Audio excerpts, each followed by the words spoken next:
ஹரே கிருஷ்ணா. ஓம் நமோ பகவத்தே வாசுதேவாய.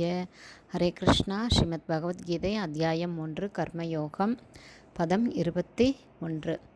யத் யத் ஆசரதி ஸ்ரேஷ்டஸ் தத் தத் தேவதரோ ஜனக சாயத் பிரமாணம் குருதே லோகஸ் தத் அனுவர்த்ததே. டிரான்ஸ்லேஷன்: பெரிய மனிதன் எத்தகு செயல்களை செய்கிறானோ அவனது அடிச்சுவடை பின்பற்றி பிறரும் அதையே செய்கின்றனர். தன் செயல்களால் எந்த தரத்தை அவன் உவமை அமைத்து காட்டுகிறானோ அதையே உலகம் முழுவதும் பின்பற்றுகிறது. Purport by Srila Prabhupada. ஜெய் ஷீல பிரபாத். இங்கே பகவான் என்ன சொல்கிறார் அப்படின்னா, தன்னுடைய நடத்தையால் பிறரை வழிகாட்டி நடத்தக்கூடிய ஒரு தலைவன் பொதுமக்களுக்கு எப்போவுமே தேவையானவனாக இருக்கிறான். மக்கள் புகைப்பிடிக்கக்கூடாது அப்படிங்கிறத தான் புகைப்பிடிக்கக்கூடிய தலைவனால் கற்பிக்க முடியாது.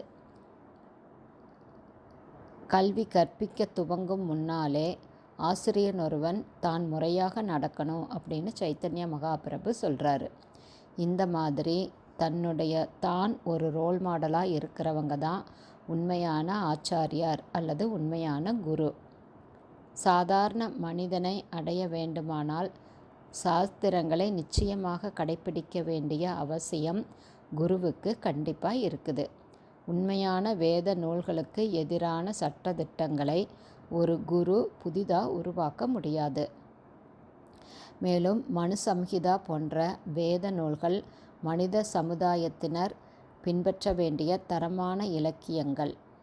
அந்த மனு சம்ஹிதா போன்ற வேத நூல்களில் நிறைய விஷயங்கள் மனிதர்கள் ஃபாலோ பண்ண வேண்டிய பின்பற்ற வேண்டிய நிறைய விஷயங்கள் அதில் சொல்லப்பட்டிருக்குது.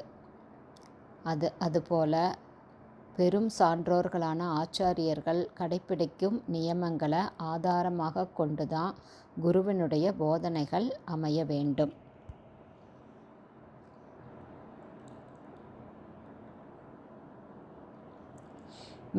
மேலும் ஸ்ரீமத் பாகவதம் பெரும் பக்தர்களது அடிச்சுவட்டை பின்பற்றி செயலாற்றுவதே ஆன்மீக உணர்வு பாதையில் முன்னேறும் வழி என்று சட்டதிட்டத்துடன் கூறுகிறது. கபடமற்ற பொதுமக்களுக்கு பள்ளி ஆசிரியர், தந்தை, நாட்டின் ஆளுநர் இப்படிப்பட்டவங்க தான் வழிகாட்டிகளாக கருதப்படுகிறார்கள். இது போன்ற இயற்கை தலைவர்களை பின்பற்றி தான் மனித சமுதாயம் நடக்கிறதுனால தலைவர்கள் மிக மிக கவனத்தோடு ரோல் மாடலாக இருக்கணும் அப்படிங்கிறது தான் பகவான் இந்த ஸ்லோகத்தில் சொல்கிறாரு. ஹரே கிருஷ்ணா. குருதேவ்க்கு ஜெய்.